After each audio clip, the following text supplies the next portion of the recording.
নাম স্মরণে গুরনি দানে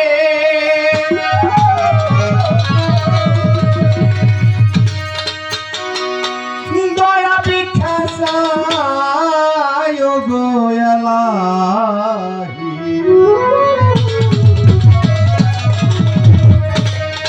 তোমার মতো বান্ধব কেহ নাই। মুসা নবী রাস্তা দিয়ে যায় আল্লাহর সাথে দিদার করতে। প্রথম আজ এক ল্যাংড়া আতুর বদির বসা ছিল, অর্থাৎ সে ল্যাংড়াও আতুরও কানাও।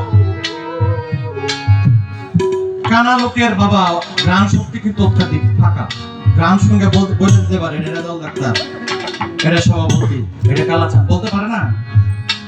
বলে ও মুসা কই যাও? আমি আমার মালিকের সাথে দিদার করতে যাই, কথা বলতে যাই। তুমি তোমার মালিক কি একটি বার জিজ্ঞাবা, উনি আমাকে এত সমস্যার মধ্যে রাখছে, সমস্যা নেই, এতে আমার কোনো দুঃখ নাই, কিন্তু আমার জায়গাটা আজও কি বেহেশতের মধ্যে হবে না দোজখের মধ্যে হবে? কথাবার্তা শেষ করে মুসা নবী আসে, বলে মুসা আসছো? হ্যাঁ। তোমার আল্লাহ আমার কথা কি বলছে? মুসা নবী চোখের পানি ছেড়ে দিয়ে তখন বলছিল, সবচাইতে ভয়ঙ্কর যে দুজক, এই দুজকের ছোট্ট একটি ছিদ্র তোমাকে দিয়ে ভরা করা হবে। এই কথা শোনার পরে মানুষ কান্না করার কথা না যে আমি দুজকে যাব। তারপর আল্লাহর প্রতি অগাধ বিশ্বাস রেখে আল্লাহর কাছে শুকরিয়া আদায় করে বলছিল আলহামদুলিল্লাহ। এই বিশ্বাস দেখে আল্লাহ তাকে বেহেশতের ফয়সালা করে দিয়েছিল। আজকে অল্প পরিসরের লোক হলেও যার যার পিতা মাতা, যার যার পীর মুর্শিদকে, গুরুজনকে স্মরণ করে নিয়তটা ভালো করে সজবানে একবার বলতে পারি না আলহামদুলিল্লাহ। নাম স্মরণে গুরনি দানে দয়া ভিক্ষা চাই তোমার, নাম স্মরণে গুরনি দানে দয়া ভিক্ষা চাই ও গো এলাহি তোমার মতো দরদি কেউ নাই ও গো এলাহি তোমার মতো বান্ধব কেউ।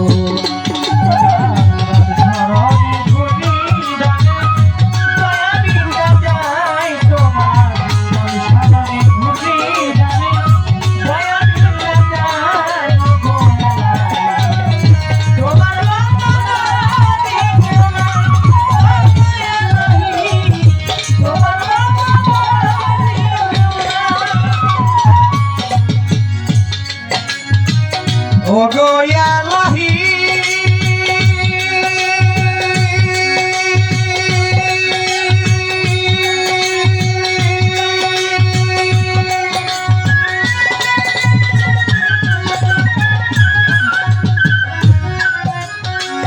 মাতা পিতার রমণ ফলে মাতৃ গর্ভে পাঠাই জরায়ুতে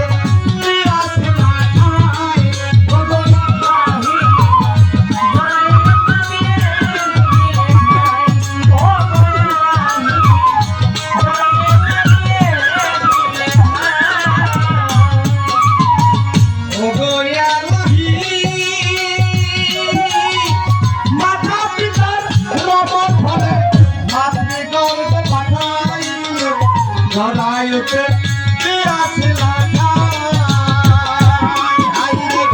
তোমারি আজব ঘটনা মাতা পিতাই টের পাইল না, তোমারি আজব ঘটনা মাতা পিতাই টের পাইল না, তোমারি আজব ঘটনা মাতা পিতাই টের পাইল না।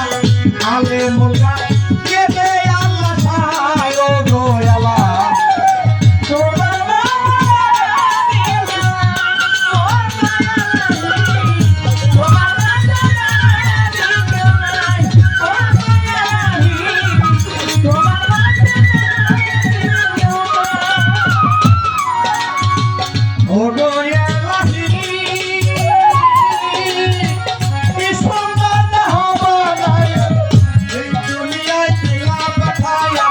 তাই তো এসে করতাছে বড়াই ও গো এলাহি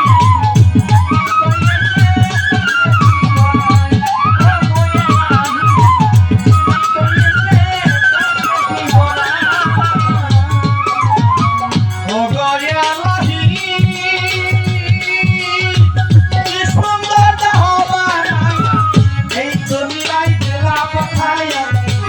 তো এসে তোর কাছে বলা মরণ কথা স্মরণ হয় না কেউ চিরদিন বেঁচে রয় না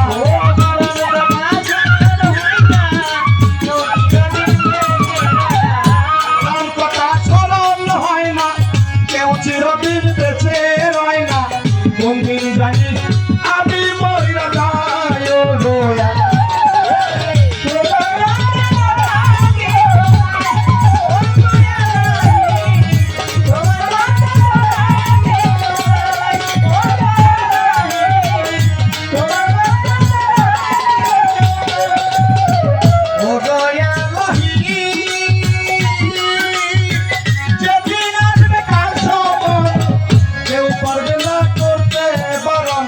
মানিবে না সরকারের দোহাই ও দোহাই